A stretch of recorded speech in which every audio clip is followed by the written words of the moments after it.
Hello, everyone, and welcome to Season 4 of Crave Arts Presents The Future of Film, featuring intimate interviews with the best emerging filmmakers from around the world.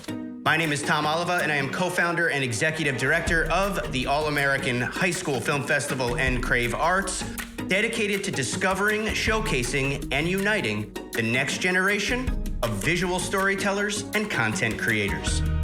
In October of 2022, we celebrated our 10th annual festival. 10 years in, and our community is thriving, a testament to the power of believing in the arts and the emerging artists that share their stories with us. The collective spirit of our organization, our community, and all of our year-round initiatives is rooted in a shared passion. A passion to breathe life into stories, to collaborate with others who share your vision, and to create content at the highest level. Content with the ability to move viewers emotionally, to inspire unprecedented style and craft, and to impact real change. Some quick updates from the All-American Bulletin Board as we gear up for our 11th annual festival in New York City. The 2023 festival will take place in October in New York City, and submissions are open via Film Freeway, with the final deadline being July 3rd. You can head over to hsfilmfest.com to get the latest news and updates about the 2023 festival, including our 2022 highlight reel, downloadable 2023 budget guides, planning guides, and posters, because it's never too early to begin planning your All-American adventure. A friendly reminder that we're offering a new custom category this year, your chance to make an original music video for one of 4 songs by AWOL Records artist MXM Tune. More information can be found at hsfilmfest.com/custom-categories. Say that 3 times fast. And of course, if you plan on attending the fest in New York City, we highly recommend competing in our film invitational competitions, the world's premier on-site student filmmaking competitions in New York City. We offer a variety of authentic, real-world production experiences for student filmmakers and video production programs. Your chance to crew up and produce a film in just 10 weeks. Registration opens in May. Okay, so keeping with our tradition of inviting the previous year's big winner of Best Overall Film to the show, today's guests, Jasper and Lukas Fletcher, simply blew us away with their 2022 film submission, Rabbit. Anyone who has seen their ethereal, moody, visually stunning rumination on turning 18 knows that these twin brothers have some serious chops. Anyone who hasn't seen it, I suggest hitting pause and going to watch it right now. Perhaps the most surprising thing I learned speaking with these two after the festival was that this was their first real film effort, a bit of a production miracle that almost never came to fruition. But make no mistake, this is student filmmaking at the highest level, a testament to the natural talent on a variety of levels and an unrelenting fever for film that settled in their bones, affirming a deep-rooted passion for all things visual storytelling. Simply put, these guys get it. Their ability to build an atmosphere rich with cloaked but palpable meaning is a hallmark of their considerable style. A continuous and calculated crescendo of dreamlike moments that aptly reflect the seemingly quiet but secretly screaming reality of the human condition. If I was building a time capsule of what it means to reflect on a turbulent adolescence and the awkward ascension to adulthood, their film Rabbit, with all of its tides, internal turmoil, and unrelenting gravity, would surely be included. Consider the imagery that opens the film. An angry, restless, frothy shot of the sea from above, a natural force untamable and wild. A forbidding parking lot by the coast, one lone car in a vast empty space under a gray, darkening sky. And then our protagonist, sprinting down the beach toward the unknown, shirt open and flowing like a sail that just might catch the wind and help him soar above the strife. The brutal visuals engulfed in the roar of waves crashing ashore as the VO arrives. I'm supposed to turn 18 today. As if this milestone is by no means guaranteed. Only we don't know if he's running away from it or to it. And that's just the first minute. This is a journey you feel compelled to complete. The punching edit and gripping sound design drawing you deeper into the character's desperate personal island, even as quirky and admirable friends try to lift him from his despair. But the past, with the pull of an ocean of memory, won't loosen its grip. You can feel the sea swell in Lucas's enviable performance, his melancholy mirrored by the pebbles being washed away on the beach, arriving and disappearing all at once.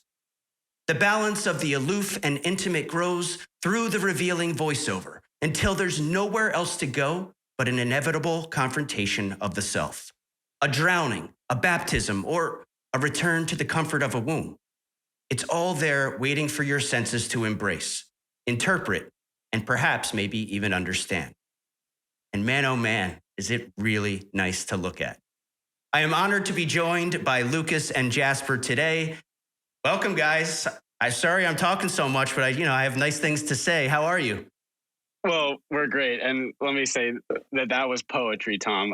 No one has said anything. We're very flattered that no one has said anything so beautiful about it. I don't know. I'm in awe. That was awesome. Well, yeah. It's I'm glad that you appreciate it. I appreciate your work, obviously, and it's my job to be the one that notices these things about these films, and I'm happy to do it. It's funny. I guess your work informs my cadence, and it makes my job easier because I just watch. I watch it again, and I think like, what do I see? What do I feel? Why? And then I do my thing and write it to give people an introduction. And hopefully everyone's like not even listening to us right now, right? They're on their laptops going to watch it. I hope so. Right. So anyway, we're going to get into it. I'm very excited to be with you guys. This is my first podcast interview with twins. So, it's a bit of a milestone.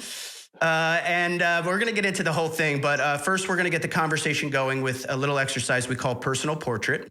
In this quick reply exercise, I'm going to say a word or ask a question and just ask you to respond with the first thing that comes to mind, okay? Okay. Should we alternate between us? I'll just ask. I'll direct questions. Perfect. All right. So now, since you're asking, Jasper, this one's for you. Okay. If you could have an unlimited supply of one thing for the rest of your life, what would it be? Dunkin' Donuts iced coffee with caramel and cream. What a luxury that would be. That really would. Yeah. When's the last time you had one? This morning. Oh, okay. So you're indulging. Yeah. Lukas, what about you? You need a lifetime supply of. I'm gonna think of something better in like 5 minutes, but right now I just want to say like peanut M&Ms. Oh yes. Big fan right here. Yes. So good. Yep. Might not be good for your waistline, but no, it's worth it. It's worth it. If that's the only thing you ate, though, maybe there's protein in a peanut. Yeah, I've never tried. Maybe I'll go on the peanut M&Ms diet. Okay, moving on.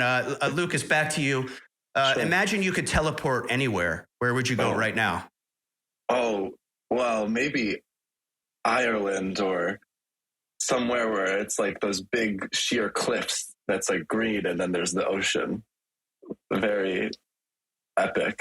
All right, can you just like stand up slightly so we can see your sweater? Because it all fits so perfectly. The red hair, strawberry blonde, I guess maybe. Yes. The sweater. Okay, all right. Excellent. That sounds really nice to me as well. Jasper, you're teleporting. Where are you going? I am teleporting to the beach in Northern California, specifically Point Reyes Station. Yeah. Very nice. All right, Google it, everybody. Let's get some visuals on that. Okay, Lukas, back to you. Oh, boy. What is the weirdest thing you have in the room with you right now that you can say on camera for a high school audience? Okay. Yeah, no, we're good. I have oh no. Well, usually I have a mannequin head that I bought at Goodwill in my room. But it's not, I can't find it right now. I don't see it. Maybe it's under my bed. What do you do with it? Just like stare into its eyes or do you dress it up? I like to dress it up. I have lots of hats. I have a pilot hat that I put on it sometimes, or a winter hat. We get spunky. Yeah, I think that's pretty weird. That is. I didn't know that would be the answer, so it was unexpected. If you ever come across another one, pick it up for me and ship it. I'll pay you for it. I'd love to. I will. All right. Jasper's still looking around. He's like, I have so many weird things. Which one do I mention? What do you have there? Well, one sec. Let me grab it. Oh, great. That's right. This is a video podcast now. I think there's not a whole lot of weird things in this room, but the thing that comes to mind is this mug that I bought at Goodwill that says "Shopping Girl," and it has a shopping girl on it, and it looks Great. like it was made by someone. It was a personal project and maybe abandoned, but I love it. I drink. I drink out of it sometimes. That's your go-to. Yeah, it's funny that you say that because I'm using my favorite mug as well. I just had a double espresso, which is kind of tradition. Oh. This is from my son, I don't know, years ago, but I mean, it gets me every time. Every Wonderful. time. I love that. But I'm getting a goodwill thread here. And obviously, we could just talk about all of this nonsense forever, but we want to get to your film stuff. So let's keep rolling here. A little more serious. What's the first thing that comes to mind when I say collaboration? For me, I mean, like the biggest collaborative relationship that I have in my life is with my twin brother. And so when I think of collaboration, I think of sitting on the couch at 1 a.m., in the dark because the sun has set since we've been sitting there and just like hashing it out, getting really excited. We have these moments of getting really excited and we like stand up and then we're like, that's when like you've had a good idea. And we kind of like feed off of each other's energy in like a really cool way. That's awesome. I love that. Okay, we're going to come to you, Lucas, with the next one. Okay. And maybe I should go to Jasper based on our pre-record conversation. But what about film school? First thing that comes to mind. Oh, well, I think of like all the names of the film schools that I have in my head, but I also think of like studying art, and I think of all the cool people that I've met through my own filming stuff. I don't know if I have like a word. Fair enough. No. That's a great answer. Jasper, anything to add? I would say, maybe this is not the direction that you were hoping I would go with this, but I think the first thing that comes to my mind when I think of film school is expensive. Ooh, okay. We're going to get into that. That's a good answer. Yeah. But okay. What about networking? I think of TikTok. I think of social media currently. But that's just maybe a personal thing. Okay. All right. We're going to get into it. Yeah. Yeah. Anything to add, Lucas? I don't know. I have a friend that's really into being like, networking is your net worth or something. There's some kind of quote they like to say, and that's where I went. But yeah. Okay. All right. Let's see. The most important thing a film can do is, Jasper? Is make you feel something real. Lucas? Let you escape. Let you like leave the room you're in and go to a different world. Yeah. Lucas, favorite thing to eat for breakfast? Oh, that's super easy. It's basic. Just like toast and butter. Like it's simple. Lots of butter, but yeah, like crispy toast, butter. That's it. All right. Hey, keep it simple, keep it healthy. I like it. And Jasper, is it the iced coffee, or is there actually like something substantial that goes with it? Well, of course, you have to accompany it with a cinnamon raisin bagel toasted with plain cream cheese. Also from Dunkin' Donuts. So. Wow. I mean, you guys are lined up every morning. Have you seen the new little like mini bagels that are like already stuffed with cream cheese that they have? Yes, but I haven't actually tried it, but I'm curious about it. Okay, well, I will give you a quick review. Okay. I'm not like a Dunkin' Donuts guy. I'm not a huge Dunkin' fan. My wife, every morning, she's one of those. Whoa, and I guess she gets these like, hey, to each his own. To each his own. So she comes home with like, whenever she has a coupon, she'll come home with like a coffee for me and then like whatever gimmick, right? And so she's been bringing home the last couple of weekends these little, like, they're like little puffs, like this big. And it's like an everything bagel, but inside is already the cream cheese. I have to say, pretty good. I would try it. Yeah, Wow, gimmicky, okay. but kind of like, I don't know. It's very cute. All right, I'll give it a shot. Cute on the taste buds, cute to look at, yeah. Okay, final question. All-American High School Film Festival. First thing that comes to mind. A surprise, a shock. Cool, that's good. Really fun. Yeah. Like big and like cool and exciting. I don't know. A little overwhelming, maybe.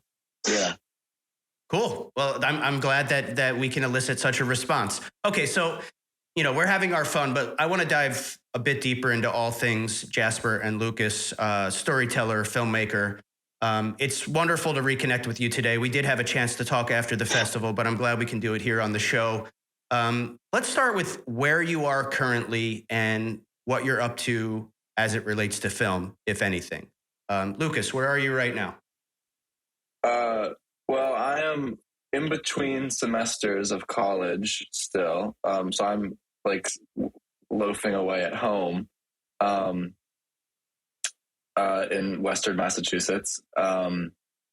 Excited for my next semester to start up. And in terms of film, we have a couple projects that we're like working on simultaneously. I'm sure Jazz will go into depth about them as well, but working on a documentary right now that's almost done. We're like writing and rewriting a short film script that we're hoping to shoot early summer. And yeah, we're starting to think about like conceptualizing a feature, but that's far off.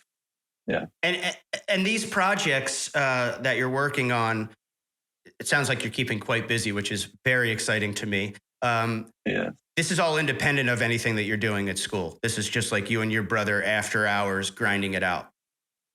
Yeah. I don't know. I've done some film stuff at school, but most of it has been out of school. Yeah. Very cool. And Jasper, where are you right now and what are you working on? I have to grab my pen. Sorry. Okay. I'm at Wesleyan University right now in Middletown, Connecticut. My second semester just started. I haven't done anything film related in college. I mean, I haven't made anything in college yet. We haven't taken any production classes, only studies classes. But yeah, like Luke said, we are almost done editing. I'm editing this documentary that we made, that we shot over the course of kind of like the last 6 months. And yeah, started like writing and rewriting this short film script. So a documentary is a dramatic shift from the work that I know from you two. Rabbit, which is clearly a narrative film, experimental, dramatic narrative film. What made you decide to want to make a documentary? Well, it's maybe a funny story. We'll let you know if it's funny or not. maybe it's not. Maybe it's not funny. But so at the end of this past summer, I was going through a breakup, and I kind of felt like I wanted to, knowing myself, I felt like I needed to lose myself in a project to kind of help distract me maybe from the other things that were going on. And coincidentally, our family, we have a big family. We're the oldest of 7 kids. Oh, wow. And we were moving from a house that we've been living in for a long time to this like big, like kind of old bed and breakfast that hadn't been a bed and breakfast in a couple of years. And it was like, every kid was going to have their own room for the first time ever. And it was kind of insane that it was happening. And so I thought it would be fun to try to document it in kind of in an authentic, real way that kind of you don't get to see maybe because, and just being part of the family, like you get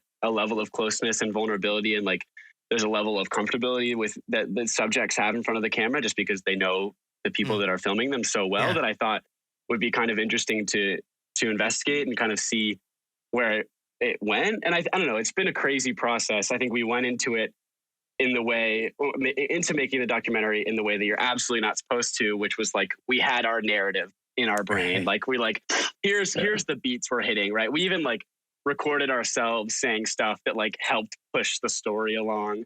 And then kind of what we realized as we kind of filmed more and we started piecing it together, which by the way has like been the most frustrating, difficult thing ever, trying to piece together a documentary for anyone who's done it. I'm sure you know, but we kind of realized that but our narrative that we were pushing at the beginning of it was not the narrative that the footage really was saying. And so I think it was sad, but also really exciting to kind of let go of that and to try to kind of really just see what the footage was offering to us. It sounds amazing, actually. I can only imagine being in a family of 7, and then this sort of, especially at this stage of your life, right, to be moving into a new home when you're in college it just seems sort of traumatic and exciting, I guess. I love the fact that you have such intimate access because it is your family. So many things about it make sense. It sounds really interesting to me.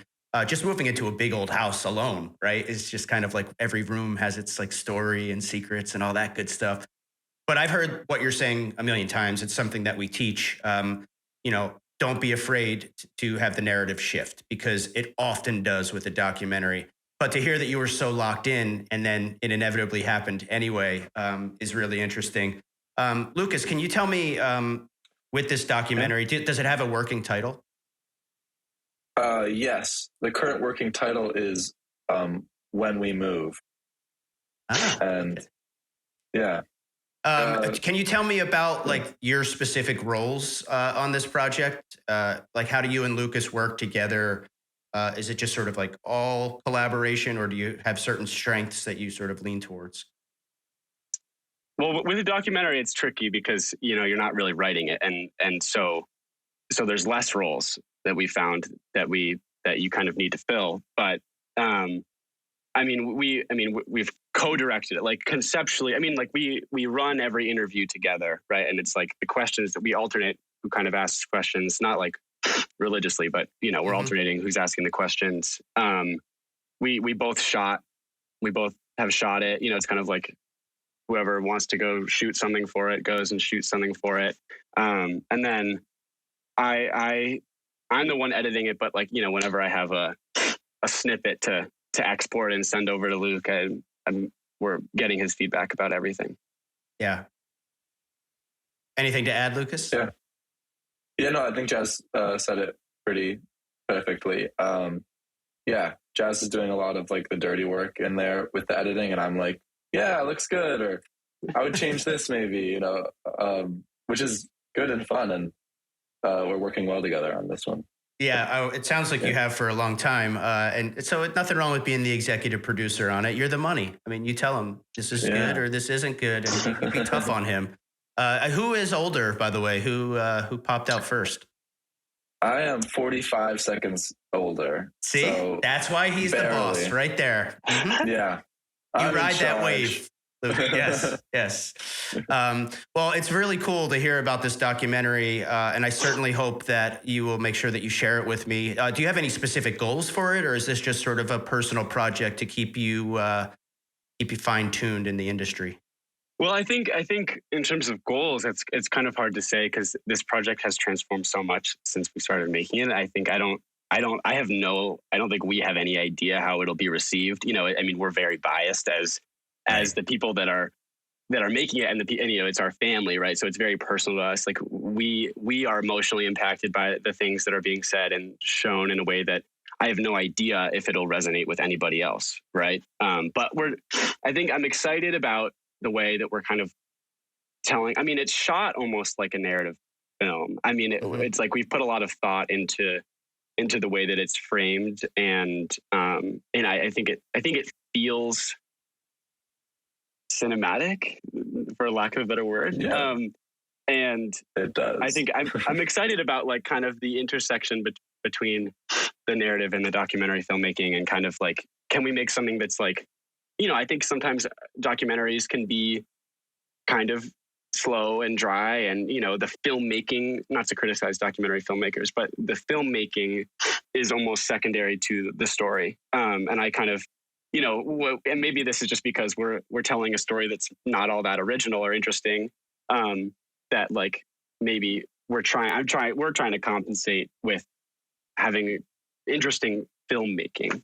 Yeah, and I think that's just an innate part of your style from the limited work that I've seen by you guys. That's just sort of always going to be a part of anything that you make. But you're absolutely right with documentary filmmaking, and I don't think it's insulting anyone, especially anyone making documentaries now, to readily admit that the genre had to change, and it did. And because it did, they've become more popular than ever before. These are not book reports, right? These are not news reports. These are not a series of interviews with experts. This is visual storytelling that happens to be often interviews, but not traditionally expressed, right? And documentary films feel more narrative now. They feel more experimental now. There are no rules, and I think that's what's making it such an exciting genre. And I can't wait to see how you guys embrace the genre. So certainly, best of luck on that project, and don't be a stranger as it comes down to the wire. If you need someone to take a look at one of the final cuts, I would be honored. Absolutely. Yeah. So let's get back to the college thing, the film school thing. Lukas, I'll start with you. Why did you decide on the particular school? And what has your experience been like? Yeah. So I'm enrolled in Bennington College right now, which is a super small private college in southern Vermont. A lot of reasons went into my decision. One of them, the biggest one probably being they gave me a lot of financial aid, basically a full ride, which I needed.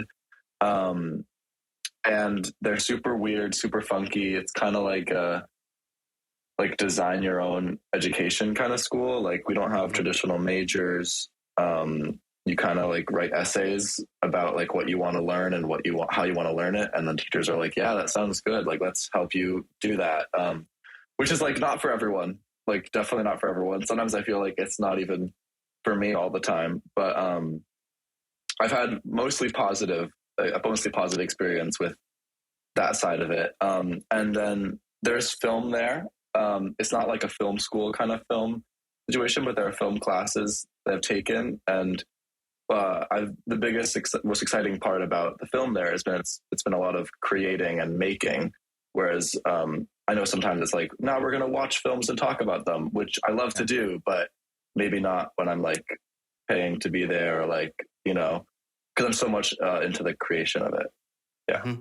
Yeah, that makes a lot of sense. Are you, for folks who haven't seen Rabbit, you're the lead character in the film.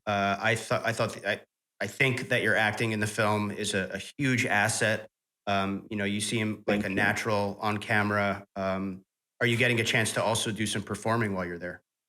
Definitely. Yeah. I'm doing a lot of theater, plays that I love and plays that I don't always love, but you know how it goes. Acting is one of my other passions. I love it the most. It's so fun, and I'm doing it at every opportunity that I can. Yeah, thank you. Awesome. And I think you should. So when you had to write your essay about what you wanted to learn, yes. what did you want to learn? I wrote an essay in how I wanted to study storytelling, actually. And I talked about how I wanted to study storytelling across like multiple different mediums, film included, like drawing and animation I mentioned, because I like to draw and animate, although I'm still a beginner at animation, and also like acting and performance, and I wrote about how I want to like combine all those interests into like one project, but film really is the easy like umbrella for all those interests. That's what I wrote about. Yeah. Very cool. That's sort of what I might have guessed based on seeing your work. But who knows? I'm not that could be pure fiction, but it's nice to see that those two worlds really are very intertwined for you. Are those your illustrations behind you on the wall? Oh, they are. Yeah. These are like drawings I did in my drawing class. They're like it's an artichoke. This one, I don't know if you can see it. It's an artichoke drawn 4 times. Yeah. Wow. I don't know. Wow. But maybe the 5th is the charm, or was the 4th the charm? Do you feel like you've mastered the artichoke? Well, my favorite one is actually the first one I drew, and then I had to draw it 4 more times. But I like how it turned out. It's very weird. Yeah. I'm jealous. I would love to be in the art class in college. So I hope you're getting the most out of it. And Jasper, what about you? Why Wesleyan? Are you studying film? What has that experience been like? I guess, similar to what Luke has said, probably the biggest factor in choosing Wesleyan was financial. I also got almost a full scholarship to go here, which is like, life changing. Feel very, very grateful for that. And yeah, it's been good at Wesleyan. I haven't been able to take a production class yet. They regulate that pretty heavily in terms of. I've tried. I've emailed the professors. I have the prereqs. But they're very limiting to solely juniors and seniors, which I think, as someone who has a firm belief that really the only way to learn how to be a filmmaker and to get better is to just do it. And like, I don't know, I think like, and I think it can be, I think it's shaping up to be like a really great education for me, but it definitely has forced me to make sure that we're making things outside of the academic environment, which I think honestly is what I enjoyed. It's like what we've been doing forever. It's like, it doesn't ever feel like work. And I'm worried that even if I did it in a classroom setting, it would lose some of its spark for me. I doubt it, but maybe. Yeah, that'll be a really interesting thing to follow, actually, because I'd be curious about that as well. Since you have sort of always done it from an independent perspective, I wonder when there are rules attached or expectations attached, if that will change the approach. First of all, I love that you're emailing professors and trying to get into a class and they're not letting you. That just sounds so counterintuitive. No offense to Wesleyan, I'm sure they have really, really good policies and practices for reasons, but like, you're trying to get into class and you can't, which just says, I think, so much about you. What my next question was going to be, so you both have these like terrific scholarships to good colleges. How does one go about doing that, right? Like, think about our listeners right now. They're, probably a high school student and they're thinking, well, man, these guys they're living the dream. They've got these scholarships. It doesn't just happen, right? And it's not like, oh, you're a nice guy, here's a full ride scholarship to a really good school. It's because of what you just said, right? Because you're trying to get into a production class so that you can make movies at school, even though it's against the policy, and you're not taking no for an answer. At some point, I guess maybe you have to. Right. So what led to this point where you guys, had this wonderful offer presented to you by these schools? How did that happen? What did you do in high school? I think in part it's just getting really lucky, and I think that's kind of how the whole college application process goes.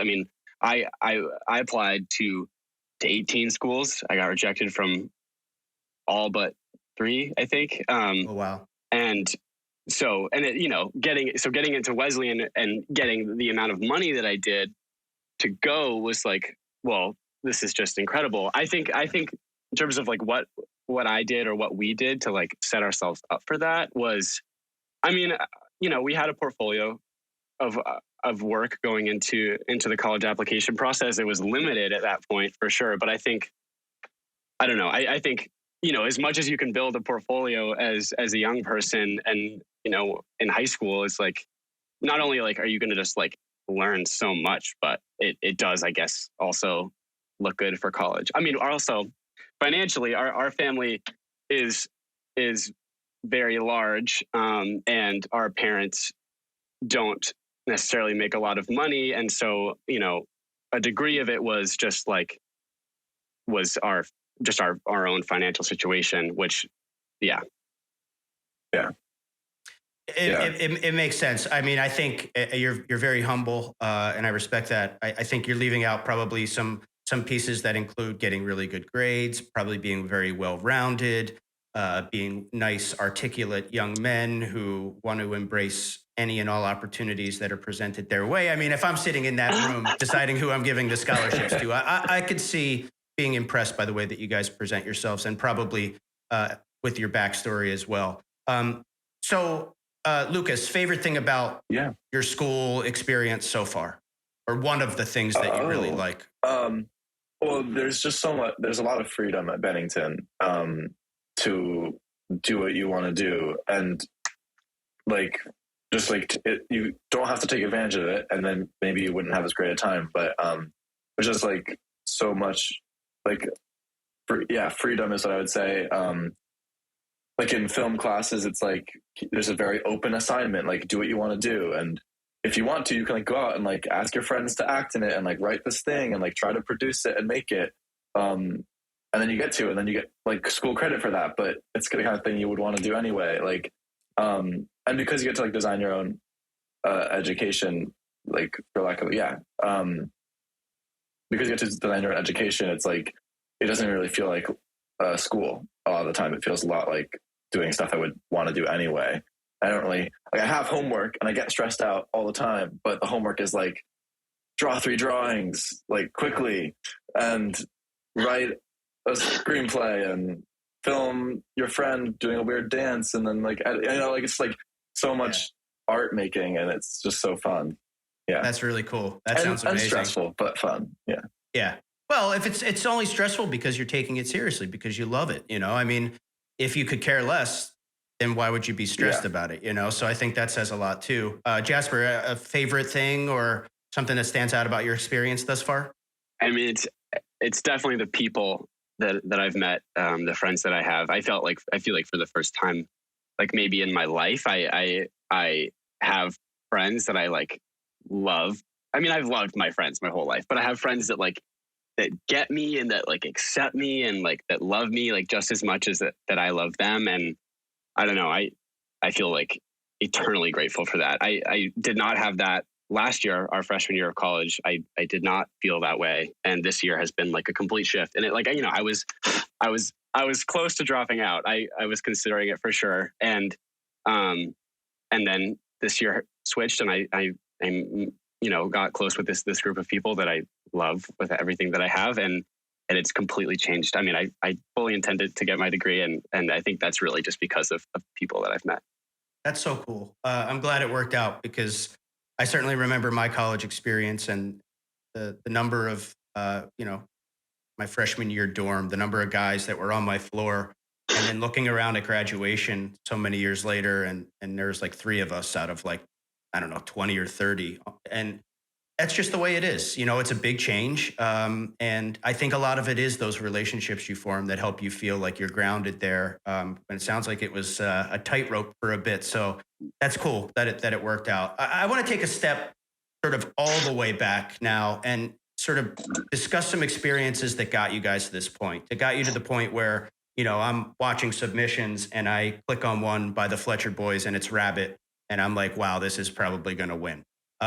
When did you first start making movies? I know that Rabbit, as I mentioned earlier, was like almost didn't happen, and was am I right? It was like your first like real film project, and here it is, the winner of Best Overall Film at the largest student film festival in the world. That boggles the mind that you were able to sort of do that with your first project. It had to start somewhere before that. Can you walk me through it a little bit, your history with putting a camera in your hand and putting something on the screen?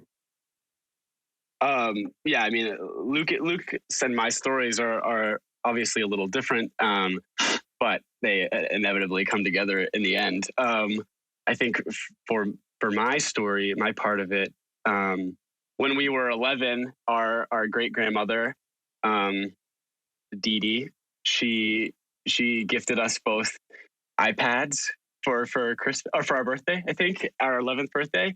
And our parents were furious about that. And they immediately took them away. And and then it led to a bunch of conversations and okay, they can have it, but they can use these just God technology, but only if like the only thing that was like accessible, like they disabled all the apps and everything on the iPad, so that all was left was the camera and iMovie.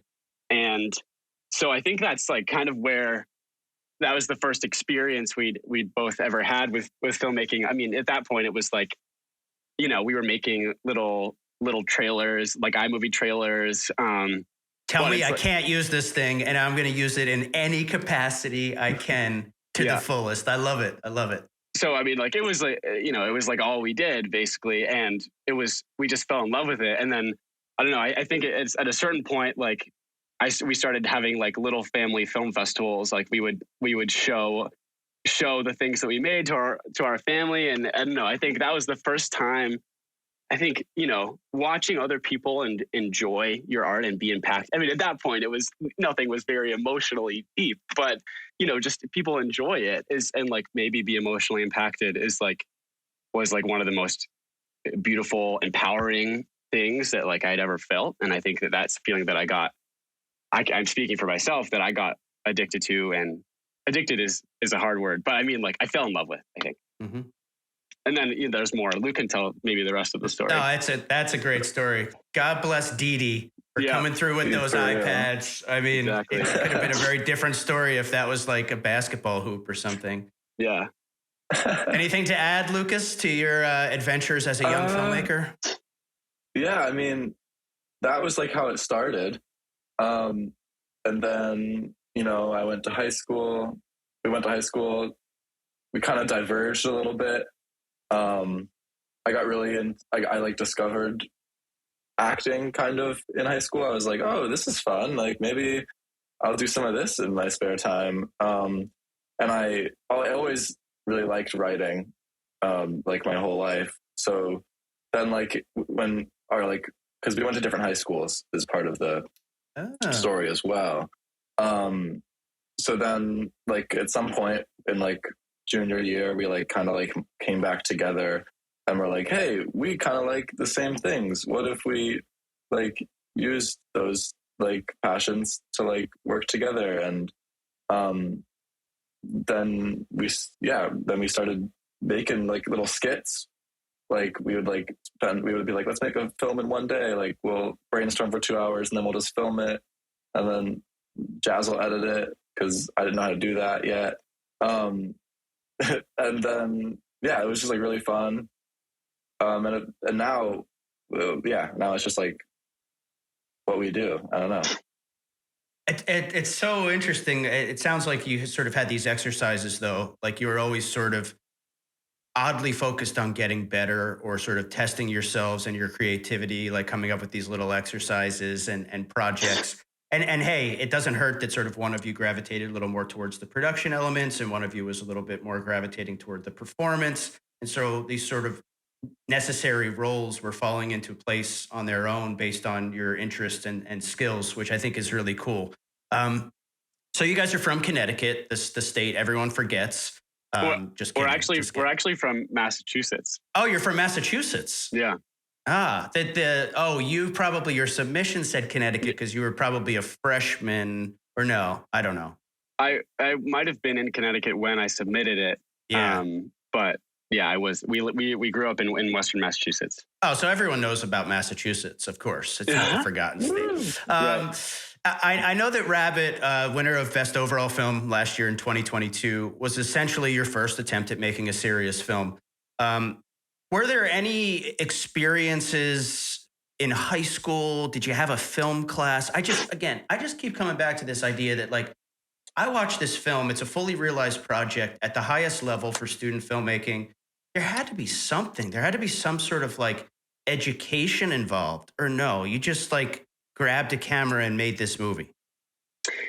Okay, so I mean, there definitely was, of course, like some lead up to this. I think it was, Luke touched on this, but it was very, very crucial that we went to different high schools to then be able to come together. I think. What prompted that? Why did you go? My sister and I actually went to different high schools as well. It was a weird scenario where like we sort of lived on a line and there was one high school sort of equidistant to the other. Yeah. And I had a choice. I was the younger one. And it was like, well, all my friends are going to this one. So I'm going to go there, even though my sister went to the other one. So it was kind of a simple decision, but definitely a big deal. I mean, we didn't go to the same high school, so maybe we weren't as close or something. What was your story? I think it was rooted in the fact that, like, you know, being a twin, you're kind of like forever like associated with them. It's almost like you're attached at the hip in terms of like how people think about you.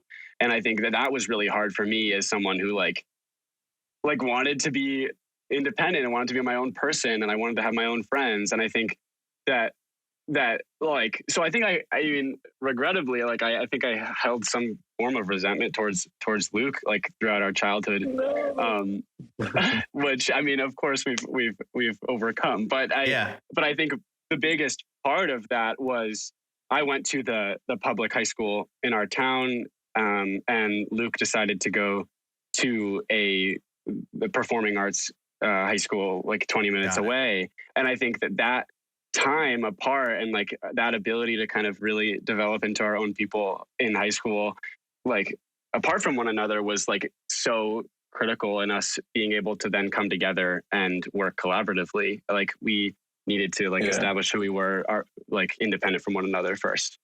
That's absolutely fascinating. And just your self-awareness, both of you, like it definitely informs your art and your storytelling.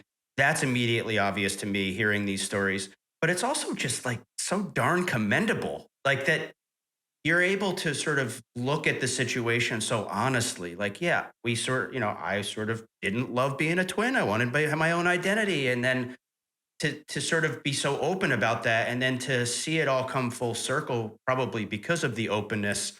I don't know. It's just really impressive. It's nice to meet good humans. And you guys are certainly that.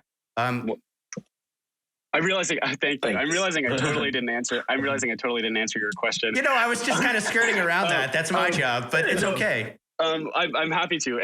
All right, and Luke can add too. I think so. In terms of like filmmaking, like what I did in high school, and like in terms of building those technical skills, I took my high school had a film program or a film class, and I was enrolled in those. I wasn't like fully interested in it, like as something that I thought I would do in my life, but it was like, oh, this is something that I enjoy doing. And so I took it, I slacked off entirely.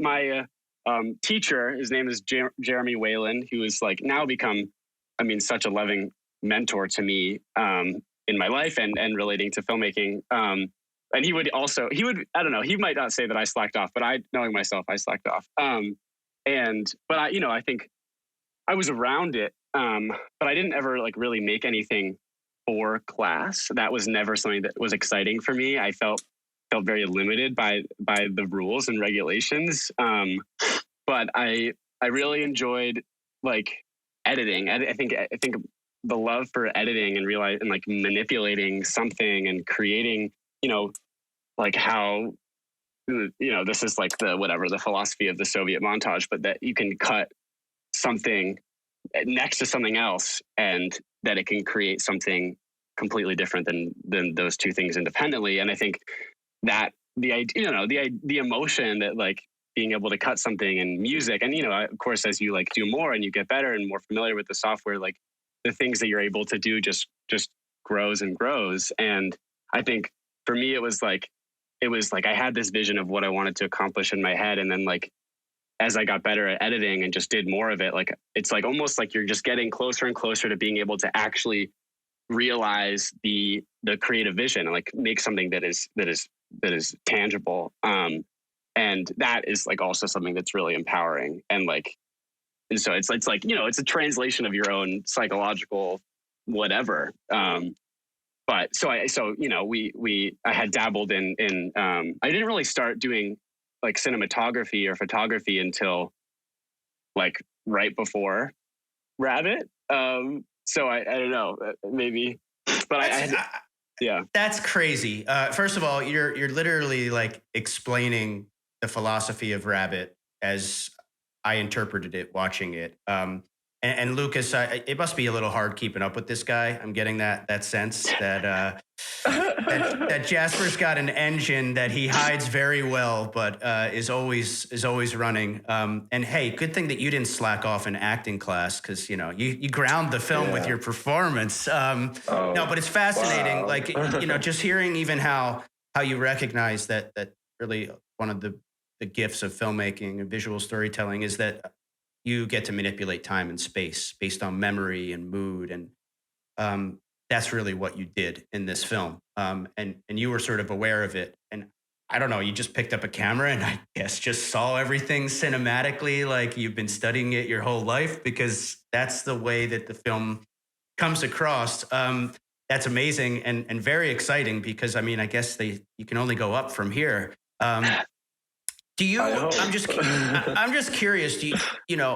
It doesn't sound like I interview a lot of people who they're 5 years old and they're watching like legit classic films and they're just fascinated by them. I'm not gathering that that's like a huge part of where you guys are coming from, which just shows that there are many ways to get to the same point. Do you have specific influences? Were there like films or filmmakers that you're growing up and you wanted to be like them, or or even just really admired them and made you want to keep going with this? Lucas, anything particular come to mind? Certainly, yeah. I mean, the first film that I was like, oh my God, film is literally the coolest thing ever. Was the first time I saw was Swiss Army Man by Daniels. That I saw it when I was like a freshman in high school, and I was like, this is the coolest thing I ever saw. This is the best movie ever made. No one will ever make a movie better than it. And Daniels, obviously, they just made Everything Everywhere All at Once, and now they're this like worldwide sensation. But I liked them before they were cool. So I believe you. Yeah. And then also filmmaker Noah Baumbach, or Baum. I always mess up his name, but he's like my favorite. He's my favorite director and writer. And he makes like contained family dramas that are also really funny and well acted. And that's from mostly a lot, especially the writing perspective. His dialogue is stylized but also realistic, and I just really admire him, and I want to be like him. But yeah. So when you were before you made Rabbit, growing up, or however we want to phrase it, but early high school or something, you were watching a lot of movies, and you were interested in what you were watching. Maybe not studying formally, but you were sort of privately. Yeah, we weren't I would definitely not being like, well, these are the 10 greatest films of all time. Let me watch The Godfather, and then tomorrow night I'll watch, I don't know, another one of those. But we watched movies. We liked movies. Who doesn't? I don't know if I had realized how much I liked them. Right. I think around Rabbit is when I started realizing. I don't know, Jazz, if you have a different answer. Well, maybe it takes the production of it to make you even really fully appreciate it. I know that's certainly the case for me. The more I learn about the craft, the more I appreciate. And sometimes it's annoying, right? Sometimes you just want to Netflix and chill and turn it off. And it's really hard for me to turn it off anymore, because I spend so much of my time analyzing professionally. You start to just see things that way. But what about you, Jasper? Yeah, I think I'm also similar to what Luke said, but also, I think it's, I personally I wasn't someone who grew up watching a lot of movies. Our parents didn't show us a lot of movies. I think the only movies that we had seen before we were 8 or whatever were Mary Poppins and The Lion King. And so that's what I thought filmmaking was. I didn't even think about it as filmmaking then. It was hard enough to get a laptop or a iPad in your house, Right. Yeah. Which I think I appreciate that, and the way that I was raised. But I do think that for me, it was a love of creating, as opposed to I didn't watch movies and be like, oh my God, I'm in love with movies, right? I need to just watch movies. I love watching movies, and I love the emotion that they evoke in me. But I think more importantly, it was the fact that we really the idea of creating something was just like so much more exciting to us and to me. It's very personal, and that certainly comes out in your work. And it sounds like even the new documentary, like there's a sort of a trend here towards this just being something that's in your blood, for lack of a better way of saying it. All right, so I mean, it's clear that we could just talk forever here, and I definitely have a few more questions, but I want to get to Rabbit with some of the time we have left. I love the film. I mean, it was like it came in, and our small crew that watches everything for the first round, it was like immediate. We were like, oh boy, this is going to be tough to top. I hope I did it some justice in my introduction. Where did this film come from? Why did you make this movie? I think Luke should start with that. Yeah. Okay. Yeah, I'll start. Jazz, step in if you feel like we're saying anything wrong. But we turned 18, and that sucked. At least for me, I was really like feeling anxious about it, which I think makes sense if you've seen the film, that we might feel anxious about that. I wrote this poem, which I'd never written like poems before. Now I write them all the time, but whatever. And I was like, I have this like feeling in my body, and it was actually the day before I turned 18. I was like, I like feel this like immense anxiety. I need to like put it somewhere. So I wrote this poem that was just a poem, but I was like, hey, I got this, like feels like it captures how I was feeling. Like I'll show it to my mom. I'll show it to Jazz. And then they were like, oh, like nice poem. Like, good job, Luke. And then like Jazz and I are talking about, we want to like collaborate on this film. Like we've been talking about it for a little bit, like long before, like a little bit, like this whole senior year, we're like, we want to make a film together. What should it be? And, we're like tossing ideas. Nothing's really sticking. I have this idea for the opening scene of that became Rabbit. And then we were like, well, we like this scene, but like, where does it go? Like, why is he like so moody? And I was like, and I think it was actually Jazz's idea that we could like take that scene and put it into context of the poem and like see how it goes from there. And then it kind of just like came together. We were like, this poem is kind of like the narration of the film, and the film kind of becomes the visual embodiment of the poem. And the poem like changed and was edited, and parts were cut and parts were added as we like started really like structuring the film. But it really started as like, let's take this poem and this feeling of anxiety and make a film of it. Yeah. Great answer. Thank you. It certainly feels like a poem. The film is extremely poetic.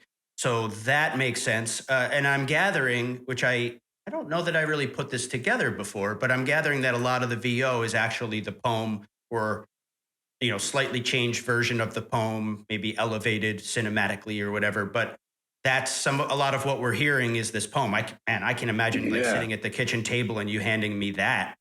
I'm really glad you made a movie about it, but it sounds like it was probably a pretty darn good poem to start. Is this something that then you? It works. And is it something that you then like turned into a script, or were you just sort of like, bleh, like kind of like rolling this out as you went? Well, so we talked about, we like wrote like a half-assed like narrative treatment of like what we had, but also we hadn't really learned like how to like plan out a movie yet, where it was such a learning experience. So we kind of just were like, well, we did write a screenplay. I like learned I took like a screenwriting course in school, and I was like, this is so cool. Like, I'll write so many screenplays, and I like didn't do it for 2 years. And then I was like, oh, I want to write a screenplay because I have so much fun doing it. So like I wrote a screenplay, not probably totally the correct format. But yeah, we wrote it, and I kept on like writing like half a screenplay and being like, well, now I'm stuck, so I'm just going to start over. And Jazz was like helping the whole time, like talking about ideas. But eventually there was a final screenplay that we used to shoot. but I don't think it was good enough to shoot. You know, like if I'm being honest, like the ideas were all in it, but it was like way longer than it should have been. Like definitely some like bad parts in there too. So we shot the whole thing. And then in the editing, we were like, wait a minute, let's like rethink about this. So there was a script, but I don't think the script totally reflects the end result. Yeah. Jasper, anything to add? Yeah, I mean, the script is 27 pages, and the film is like 16 and a half minutes. So, but we shot it as 27 pages, which was really hard. I mean, for anyone wondering, what got cut was pretty much like the entire middle of the film, and that probably is because, you know, we had this very vivid idea for the beginning and the opening, and like that, like when Luke came up with that idea, I was like, oh yes, like this is the opening for our film. It's such a good like hook, you know, it's gonna get you from the beginning. And then we like came up with an end. We knew that he was gonna blow out the birthday candle, like a little cupcake. I think, you know, the details of it shifted as the story progressed, but we're like, what are we doing for the middle of this film? Like, how do we make this make sense at all? And so the friends, the character Soren, who Luke plays, is his two friends in the film were much more central to the story in the screenplay. And I think I think maybe it was just like so much, you know, it was so much naivete about when we were shooting it and like not knowing how to block a scene, a dialogue scene. You know, we like had the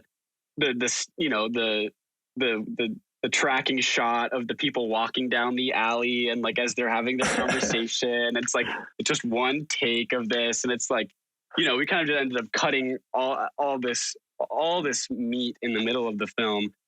And I think that really helped it, because I think it honed in on really what we were kind of trying to say, in terms of like, I think it became a lot more like a visual and audible psychological representation of this person, of Soren, this character that Luke plays. And I think like that's kind of what it needed to turn into. Also, part of why it needed to turn into that was because when you cut basically all of the dialogue that in a movie, you're left with a lot of, you know, it becomes more room. Yeah. It becomes more experimental. And I think partially because I was just like, okay, this scene needs to cut. So how do I cut this scene? I would just like cut to a shot of underwater something, you know? And so like, and so that became this motif throughout it, kind of by accident, that I think kind of, it's like almost, you know, it's like you're taken through this this day of this person, but we keep like cutting to like his mental state. And, you know, and I think that works with the voiceover, because it's really, you know, it's about his mental state. But yeah, it was really difficult figure. I mean, we basically had to like recreate this story in the editing room, which was like maybe the hardest thing that I've ever done. So, and you told me previously that you almost gave up on it. Pretty seriously, almost gave up on it. I'm grateful that you didn't. I don't get the sense that you guys are the kind of people that will give up on anything easily. I will say that it's interesting to have the perspective of the secondary characters, primarily being cut out of what you intended initially. You know, the thing is, they're still a pretty big part of the story. And I think it's just so important that we get enough of them. We just need to know the sense of he has friends, he is loved. And I think that makes the trauma of the internal conflict that much more emphasized, because when you know someone is loved and has friends and they still can't escape themselves and this thing that they're going through, it makes it all the more powerful. Well, you could just, why are you worrying about it? You got friends, you've got a life, you're telling jokes about the dentist, like things are normal, like, but they're not, and they're not okay. And maybe it's a little melodramatic, but like, so life is sometimes, and we all have that inside of us. And it really comes across. And if the symbolic imagery that permeates the film was a happy accident, I know it wasn't. I know that that's just not how it works. It kind of is. I get it, but it's not. and you had to make those decisions, and you had to put it on camera. It bolsters the film's tone so much, and it just, I don't know. I kind of felt like this is what I felt like when I was 18, and man, I was being stupid and dramatic and overthinking everything and not respecting my parents, but that's kind of how it is. And the fact that you captured that is beautiful, and I'm grateful. Well, thank you for saying that. That really means a lot. Yeah. What was the hardest part of making the film?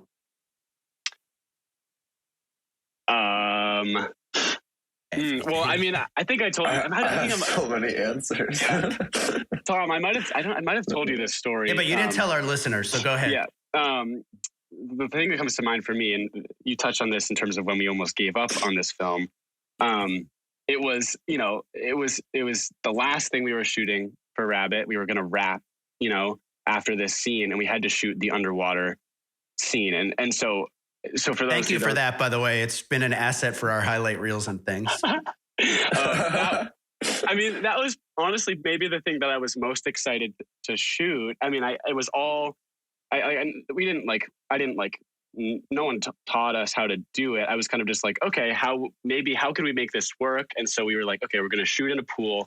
We're going to shoot in the nighttime so we can kind of control the light more, and we're going to get a spotlight and we're going to shine it directly into the water. And we want to create kind of maybe some rays or some patterns, and like color grade the crap out of it to make it look maybe almost abyss-like. That was kind of the vision going into it. But, actually getting into the pool at midnight and shooting this thing was like the hardest thing that I've had to work myself up to doing. And I think partially because, when we're filming and, it's we filmed this, we had 2 crew members. We had our friend Jonah doing audio, and actually that was the only crew member now that I'm thinking about it. I was going to ask that question, but it was, you basically had no one.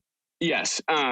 But we had to, we hadn't eaten anything all day. I hadn't eaten anything because, when you're hyped up on like the excitement of filming something, you have no time. You have no time to eat, which you always have time to eat, and everyone should be eating when they're on their film set. But we weren't, and so we were just like the grumpiest versions of ourselves. And I was like, I cannot do this. Like, we need to give up. Like, this is bad. I mean, at that point, I hadn't looked at much of the footage. Like, we had no idea what it was. It's like, am I going to spend months, like hours and hours editing this film? Like, this is kind of crap. And it was like, we should just give up, kind of. And thank God no one in the room let me do that, because, someone made me a frozen tamale, and I had a cup of chai, and I got in that pool. We got in that pool and we filmed for like 2 hours, maybe. It was exhausting, cold. We did the same, we rented, I bought this like really, really cheap, sketchy underwater camera case, and we filmed we used the same camera that we used for the whole rest of the film underwater. And it was like, we're trusting this case, but it was like basically impossible to use. Like, I had no visibility underwater, and we just did it over and over and over and over again, taking the camera out of the bag to check the footage, and then getting back in and doing it again, and doing it again, and doing it again. And that was the hardest thing. That was the hardest part of the project for me. That's how it happens. Yeah. All right. What part are you most proud of? And it's, again, I have a little bit of perspective here because we talked about it. Like, you guys have already moved on from this film. I hope I'm giving you pause on that, just by, the things that I'm saying about it, what it means to our community. If you just think about the people who are listening to this show, going and watching it for the first time and being like, oh, like, how do I get there? I hope that gives you a bit of a pause on moving on from it so fast. And I know it'll always be a part of your journey, and it really is a terrific film. But what are you most proud of? Do you want to take that one, Luke? Do you have something? I'm kind of trying to think about it. Well, I'm proud of a lot of it. I think like the shots, I still like, while I don't think it's exactly how we would do it today, I still think it holds up in a lot of ways, yeah, it's interesting because I feel like, especially where we are, we're just like I feel like our taste is changing so quickly, and our how like our ability is growing, and it's like looking back on it, it's like, well, we could have done this differently and that differently, and it's hard to be like, well, what am I proud of? Out of fairness, that is such a normal thing for any artist, right? You're always like already somewhere else when you finish the last thing. And it's, Yeah. you hear that with so many directors and writers, it's like you change so fast. And it's like, well, that was that project like way back then, but now I'm this creator. So by no means, I don't think it's like spoiled that you've moved on from this. I think it's completely normal. But I want to force you to be proud of it still. And I know that you are. So sorry for the interruption, but what are you proud of? No. Yeah, I mean, like when you write a thing and then you get to see it, it's really cool. And that's just like, that's like the first time I really experienced that. And I'm like proud that it feels realized in a lot of ways. Some scenes did not feel realized and are not in the film. I think the thing I feel the most, I don't know if this is like cheating, but like most people that I've talked to that have seen it, like get it, and not everyone gets it, and sometimes I'm not even sure like I totally get it because it is weird and not always clear and explicit, but like the feeling that we were like so like trying to push and like create through the visual and the sound and a little bit of the acting, like all that feeling that of like dread and like maybe a little emo, but that came through and people got that for the most part. And when like I talk to people and they're like, well, yeah, like that feeling, so I know that feeling. I'm just like proud that it came through. Very and cool. that part of the answer. film worked. Yeah. I love that. It's funny. Time is an illusion, right? And yet we put all this meaning into turning 18 and somehow you captured that. It's silly and profound. And that's the kind of oxymoron that life is, right? That our whole little rotation here is. It's a palpable film, and I definitely got it for what there was to get, or whatever part of me that it resonated with. With a little bit of time left, I just want to have a few more questions here. What advice do you have for someone who's listening? Look, you guys, you've had an interesting path to where we are today talking. You made a terrific short film and won the big award. You obviously are, I think you mentioned it, addicted to this for whatever it's worth. And I don't sense that you're going to stop anytime soon. And that's really important to me.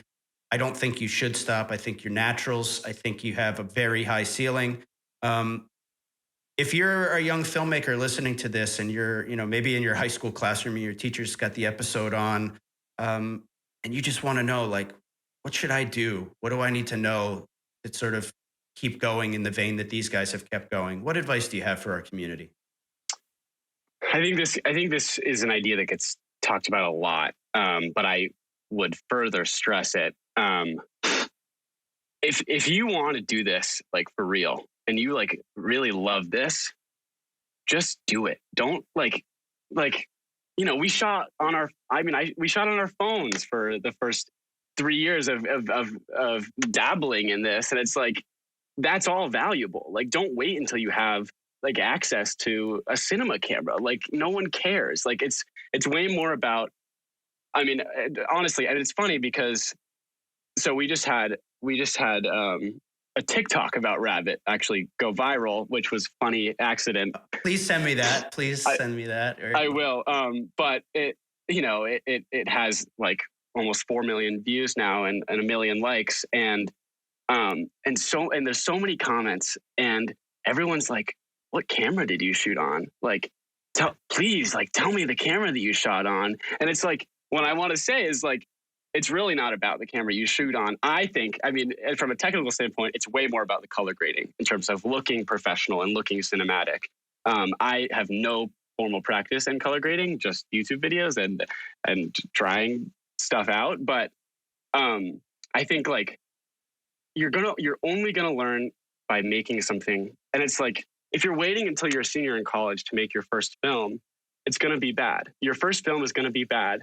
You know, I mean, I wouldn't. Oh, okay. So look who's talking here. No, but I totally understand what you're saying. And look, Rabbit may have been your first fully realized film, but yeah, I get what you're saying. There's steps that you need to take on the way that like you need to mess up. You need to, I mean, I think, and Rabbit is riddled with mistakes. And like, there have been times where I look at it, I'm sometimes even embarrassed. I'm like, oh my God, like there's so many mistakes in this film, but now I feel like so sure that the next thing we make won't have those mistakes. I mean, it'll have new mistakes, but it won't have the same mistakes we made before. And I think that that's so important in terms of getting better. It's like, how do you get here? It's like, you just got to do it, and you got to mess up, and you got to try to do it a little bit differently the next time. Yeah, it's such good advice, and very humble advice. And look, obviously my job is, I'm not like watching Rabbit to talk about it on this program to highlight the flaws. You know what I mean? I'm going to look for the strengths of it. Sure, it's not perfect. And no director is going to ever say that their work is perfect. I don't care how many accolades it receives. Really good advice. Lukas, any advice for our community? I mean, yeah, like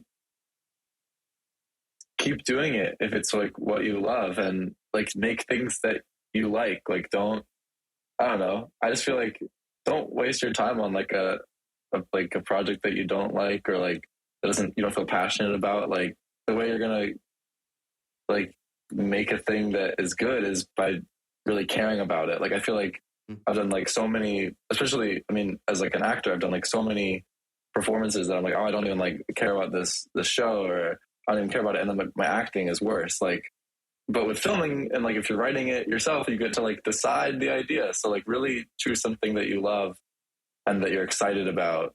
And also you're less likely to give up on it if you're really excited about it. But yeah, stick with it.